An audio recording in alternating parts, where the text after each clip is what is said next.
नमस्कार दोस्तों, स्वागत है आपका अपना यूट्यूब चैनल टुडे एग्जाम पर। दोस्तों आज है आपका 13 मार्च 2023 और आज आपका जो है एसएससी सीएचएसएल का एग्जाम था। फोर्थ शिफ्ट का एग्जाम समाप्त हो चुका है। फोर्थ शिफ्ट के एग्जाम में जीके के सेक्शन से जो भी प्रश्न पूछे गए सभी 100% ओरिजिनल प्रश्नों के साथ उपलब्ध हो गया हूं। दोस्तों फिर से एक बार याद दिला दूं, अगर आपका एग्जाम है, आप एग्जाम देने वाले हैं, तो एनालिसिस का ये जो एक्स्ट्रा फैक्ट आप बिंदु बिंदु देख रहे हैं इसे जरूर कवर करके जाना मेरे प्यारे, क्योंकि यहाँ से आज पूरे दिन में सभी शिफ्ट को आज टटोल लो। और जो बच्चा मेरे से 1 महीना पहले भी जुड़ा है या 10 दिन पहले भी जुड़ा है वो जो है यहाँ से 50% सवाल तो आराम से कर ले जाएंगे। 50% तो कब से तैयारी कर ही रहे हैं। ठीक है, तो चलिए दोस्तों शुरू करते हैं आज का ये वीडियो विथ एनालिसिस जो है आपका एक्स्ट्रा फैक्ट के साथ। भारतीय संविधान के किस भाग में पंचायती व्यवस्था से संबंधित तथ्यों को दर्शाया गया है? मैंने परसों इस बात पे जिक्र किया था कि एग्जामिनर जो है पंचायती व्यवस्था को भूल गया है, लेकिन आपको नहीं भूलना है। मैंने लिख के बताया था भाई आपको नहीं भूलना है। ठीक है, ये कभी भी याद आ सकता है ना भाई। तो भाग 9 में जो है ये पंचायती व्यवस्था को रखा गया है। वहीं पे अब आइए इससे पूरा फैक्ट ले लीजिए जिनको एग्जाम देना है। ठीक है, भारतीय संविधान की 11वीं अनुसूची और 9वीं भाग ये दोनों आपके पंचायती व्यवस्था से संबंधित है। ठीक है, 11वीं अनुसूची, अनुसूची टोटल कितने हैं भाई? 12। फटाफट भाग कितने हैं? 22। कितने भागों में विभक्त है? 25 भागों में। पहले जब संविधान बना था कितना भाग था?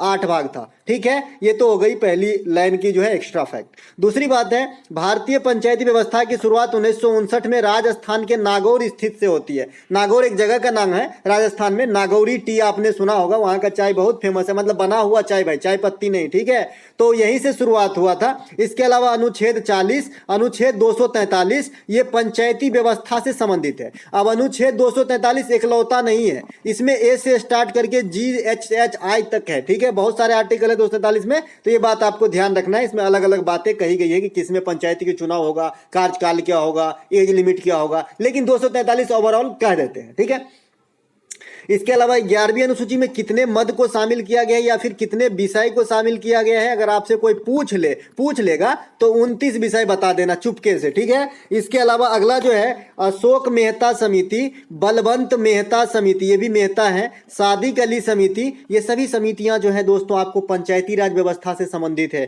तो याद रखना है। 73वां संविधान संशोधन अधिनियम कब आया था? त्रिस्तरीय पंचायती राज व्यवस्था से संबंधित ये जो है संशोधन है, तो ये आपका 1992 में आया था अधिनियम। लेकिन कोई पूछे कि यह अधिनियम लागू कब हुआ था, तो यह अधिनियम आपका 73वां जो संविधान संशोधन का अधिनियम लागू हुआ था यह आपका 24 अप्रैल 1993 को हुआ था। तब से लेकर आज तक हम इंडिया के अंदर 24 अप्रैल को राष्ट्रीय पंचायती राज दिवस के रूप में मनाते हैं। हर जगह क्लू छुपा हुआ है। भारत में 24 अप्रैल को पंचायती राज दिवस के रूप में मनाते हैं। वर्तमान में पंचायती राज मंत्री कौन है? तो भाई गिरिराज सिंह है।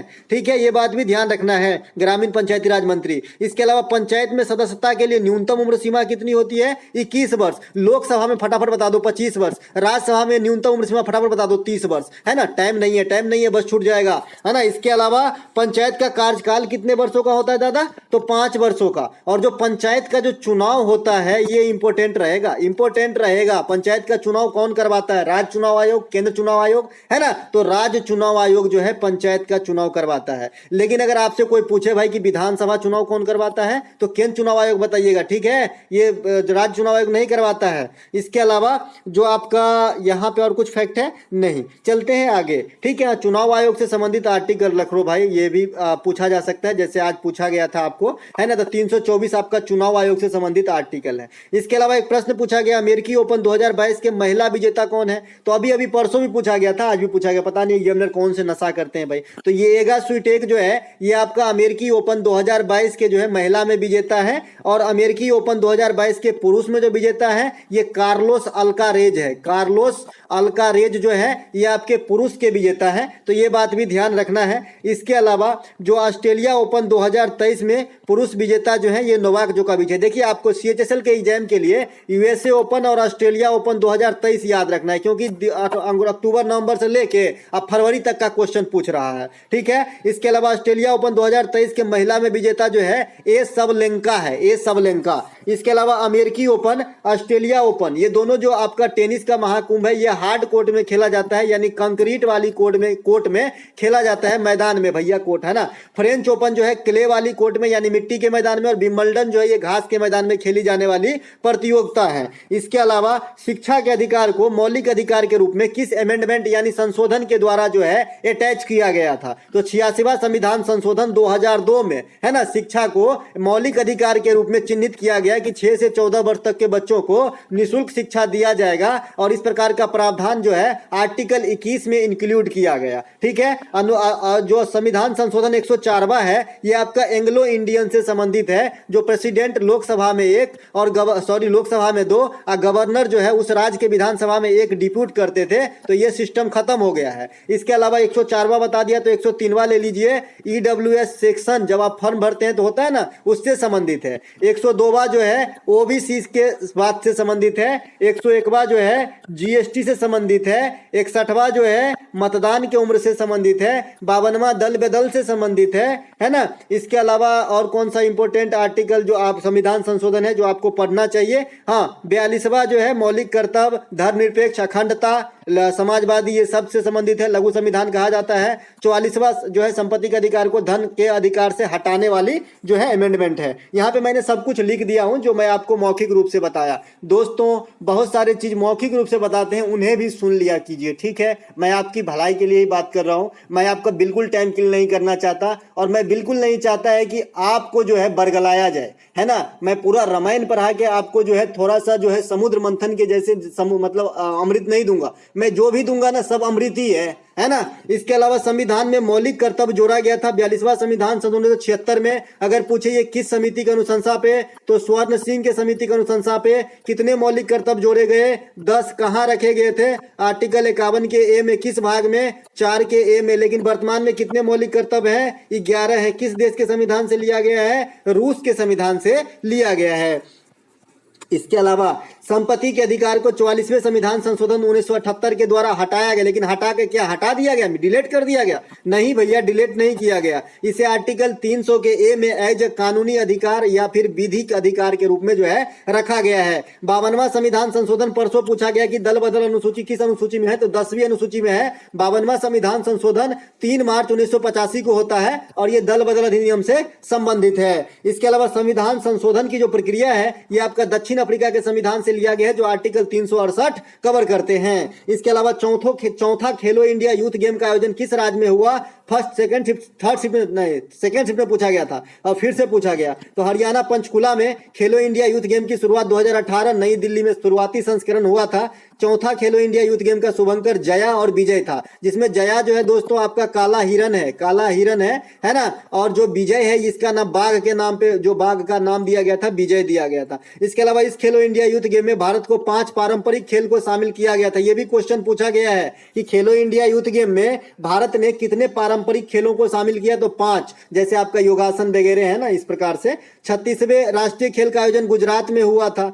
36वें राष्ट्रीय खेल में 36 के खेल शामिल थे जो गुजरात के 6 शहर में कराए गए थे। हाँ दोस्तों, इससे पहले एमपी के जो है 8 शहरों में आपका जो है खेल हुआ है। आपका खेलो इंडिया यूथ गेम जो हुआ था 2023 वाला, मैंने 6 बता दिया है, करेक्शन कर लीजिएगा। हो जाती है कभी कभी, है ना, आदमी हूँ, रोबोट नहीं हूँ भैया, है ना, कभी कभी, है ना। अब 100 बातों में, हजारों बार में कभी एक बार जुबान फिसल के मैं पिन कर दूंगा, वैसे मुझे अभी याद आ गया, है ना। 37वें राष्ट्रीय खेल का आयोजन गोवा में 2023 में अक्टूबर में होना है। और जो 36वें राष्ट्रीय खेल थे इसकी शुभंकर साबाज को रखा गया था, जो बाघ का बच्चा है। और 36वें राष्ट्रीय खेल के विजेता सर्विसेज टीम थे, सबसे ज्यादा गोल्ड जीता था, लेकिन ओवरऑल सबसे ज्यादा पदक जो है महाराष्ट्र को प्राप्त हुआ था।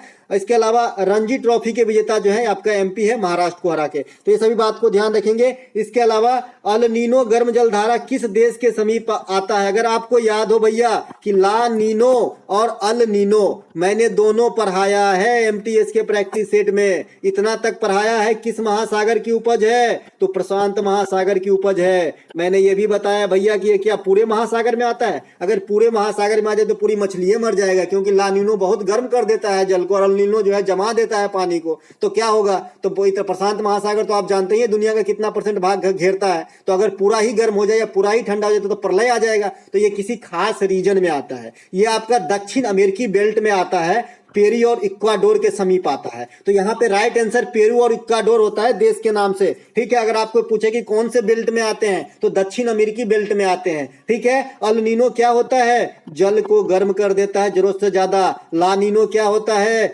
जल को जरूरत से ज्यादा ठंडा कर देता है। दोनों घटना किस महासागर में? प्रशांत महासागर में। प्रशांत महासागर सबसे बड़ा महासागर, सबसे गहरा महासागर। प्रशांत महासागर में ही आपका मरियाना खाई जो चैलेंजर गर्त में स्थित है, इसकी जो टोटल जो गहराई मापी गई है 11,033 मीटर मापी गई है, जो दुनिया में सबसे ज्यादा गहराई वाला स्थल है। डियागो गार्सिया द्वीप ये आपका जो है हिंद महासागर में है। ठीक है, ध्यान रखिएगा। और मरियाना खाई प्रशांत महासागर में है। इसके अलावा कॉमनवेल्थ, अच्छा सर्किल ऑफ फायर जो है प्रशांत महासागर से ही रिलेटेड शब्द है। ठीक है, तो ये बात भी आपको ध्यान रखना है कि सर्किल ऑफ फायर कहां से रिलेटेड शब्द है? तो प्रशांत महासागर से रिलेटेड शब्द है। इसके अलावा कॉमनवेल्थ गेम 2022 में भारत के लिए स्वर्ण पदक किसने प्राप्त किया? तो मीराबाई चानू 49 केजी भारोत्तोलन में सबसे पहले पूछा गया था। अगर आपका खाली ये वाला क्वेश्चन पूछा गया होगा कि ओलंपिक में पहला पदक किसने प्राप्त किया, कोई भी ईस्वी न दिया गया होगा, तो कर्णम मल्लेश्वरी हो जाएगा दोस्तों, है ना। ये क्वेश्चन थोड़ा सस्पिशियस है, 90%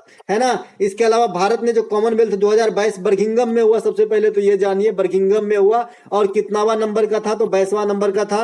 शुरुआत कब होती है? 1930 हैमिल्टन कनाडा से। भारत कब भाग लेता है? 1934 ईस्वी से। कॉमनवेल्थ गेम का पुराना नाम क्या है? British empire game. ये किस देशों का समूह है जो कभी ब्रिटिश सरकार यानी इंग्लैंड के अधीन रहा है? उनके समूह है। ठीक है, ये सभी बात ध्यान रखना है। इसमें 61 पदक प्राप्त किए, जिसमें 22 गोल्ड था, 16 रजत था और आपका 23 ब्रॉन्ज था। ये सब 61 पदक प्राप्त करते हुए चौथा स्थान हासिल किया। पहला स्थान जो है ऑस्ट्रेलिया ने प्राप्त किया था। एक प्रश्न पूछा गया था कि 500 वर्ष से अधिक पुरानी असम की कौन सी नृत्य है जो लोकप्रिय है? तो ये बरुगम्बा नृत्य हो सकता है। आप लोग बताइएगा कि इसमें ऑप्शन में क्या क्या था। ठीक है, ऑप्शन बताइएगा इसका। बिहू और सतरिया तो नहीं हो सकता, क्योंकि बिहू त्योहार है, सतरिया शास्त्रीय नृत्य है, ये लोक नृत्य है ही नहीं, तो ये तो ऐसे ही छट जाएंगे। बागुरम्बा मेरे ख्याल से, जैसा मुझे स्मरण आ रहा है, बताइएगा कि आप लोग क्या था आंसर। पूना पैक्ट से संबंधित एक तथ्य सही या गलत करने को पहचानने को आया था। बता दूं, पूना पैक्ट 1932 में होता है, भीमराव अंबेडकर साहब और गांधी जी के बीच में होता है। ये जो आपका रैमजे मैकडोनाल्ड का कम्युनल अवार्ड था यानी सांप्रदायिक पंचाट था, उसी से इसकी लहर उठी थी। ठीक है, इसमें जो है आपको जो है नीचे जो आपका मध्य मतलब अनुसूचित जाति वगैरह थे उनको कुछ रियायत बरती गया था। इस मतलब आपका जो क्या बोलते हैं इसको, पैक्ट में दिया गया था आरक्षण वगैरह। ठीक है, तो ये सब हो गया आपका। इसके अलावा ये था आपको दोस्तों लास्ट क्वेश्चन। हाँ, एक प्रश्न आपसे पूछा गया था कि आपको 4 तत्व का ऐसे नाम दे दिया था, मान लीजिए इस प्रकार से, है ना, इस प्रकार से नाम दे दिया था और आपको मिलाने के लिए बोल रहा था H2O को जल से मिलाओ, NaCl को सोडियम क्लोराइड से मिलाओ, CO2 को कार्बन डाइऑक्साइड से मिलाओ। तो इस प्रकार से भी प्रश्न देखने को मिले हैं। तो दोस्तों ये थे आपके चौथे शिफ्ट में आया प्रश्नों का एनालिसिस। अगर आपको अच्छा लगा तो लाइक कर लीजिएगा। मिलेंगे एक नए वीडियो में, तब तक के लिए जय हिंद। और दोस्तों अपने दोस्तों के पास शेयर जरूर करें ताकि उनको भी फायदा हो सके। ठीक है, मैं सिर्फ एनालिसिस कराने नहीं आता, मेरा बस इतना ही प्रयास है कि एग्जाम के अंदर आपको क्वेश्चन मिलवा के दूं और एक क्रैश कोर्स के जैसे आपको ये फायदा दे, पैरासीटामोल 500। ठीक है, मिलेंगे नए वीडियो में।